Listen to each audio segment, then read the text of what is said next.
Tidak hanya melihat kapal perang Tiongkok dan kapal perang Amerika Serikat, nelayan Natuna Kepulauan Riau juga dihampiri kapal Coast Guard atau kapal penjaga pantai Tiongkok ketika sedang mencari ikan di Laut Natuna Utara. Selain dihampiri kapal Coast Guard Tiongkok, kapal nelayan Natuna bahkan dikejar kapal Coast Guard Vietnam. Kan nampak dia kacil nempel kacil. Inilah rekaman video dari nelayan Natuna Kepulauan Riau yang menunjukkan kapal mereka dihampiri atau didekati kapal Coast Guard atau kapal penjaga pantai Tiongkok. Jarak antara kapal Coast Guard Tiongkok dengan kapal nelayan Natuna terlihat sangat dekat dan saling beriringan. Nelayan Natuna bernama Dedi yang merekam video menyebut peristiwa itu terjadi pada tanggal 13 September lalu ketika mereka sedang memancing ikan di Laut Natuna Utara. Dia mengatakan kapal Coast Guard Tiongkok menghampiri kapal mereka dan meminta untuk pergi dari lokasi tangkapan ikan karena lokasi tersebut sudah masuk di perairan Laut Tiongkok Selatan. Padahal menurutnya perairan itu masih masuk perairan Indonesia. Tidak hanya dikejar kapal Coast Guard Tiongkok, nelayan Natuna juga merekam kapal perang Amerika yang lengkap dengan pesawat tempur yang terlihat sebanyak 5 buah. Dedi menambahkan peristiwa dikejar kapal asing bukanlah pertama kali. Kami sedang mancing, mungkin kemungkinan dia mau lihat kami mancing.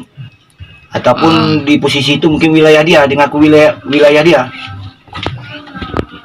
Itu hari Senin, jam 9 pagi. Ya, tanggal 13.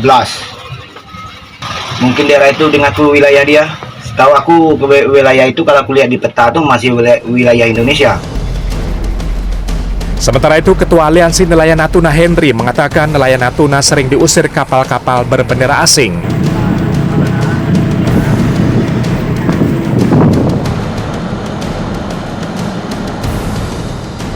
Menjawab isu kapal asing berkeliaran di wilayah Indonesia, TNI Angkatan Laut melakukan pantauan udara di perairan Natuna Utara pada 17 September 2021. Panglima Koarmada 1 Laksamana Buda Arsyad Abdullah menyatakan tidak melihat adanya kapal perang asing di perairan Natuna Utara. Hanya ada satu kapal tanker yang melakukan izin lintas damai di wilayah landas kontinen Indonesia. Panglima Koarmada 1 menjelaskan kapal asing termasuk kapal perang yang melakukan lintas damai di zona ekonomi eksklusif tidak memerlukan izin dari Indonesia. Bagi negara lain yang ingin memanfaatkan sumber daya alam di ZEE ataupun di landas kontinen, dia boleh, namun harus ada izin dari pemerintah Indonesia. Namun apabila dia hanya melintas, itu tidak masalah, silakan tanpa izin. Jadi mungkin ada beberapa viral yang kita lihat, ada kapal-kapal yang difoto oleh nelayan atau video. Itu mungkin kapal-kapal yang melintas, ya. Jadi kapal perang boleh saja melintas atau kapal ikan boleh saja melintas. Sebelumnya, pada Senin 13 September 2021, nelayan Natuna melihat kapal perang Tiongkok berkeliaran. Informasi dari nelayan Natuna ada 6 kapal Tiongkok yang mereka lihat, yakni 1 kapal induk, 3 kapal perang, dan 2 kapal Coast Guard. Tim Liputan CNN Indonesia.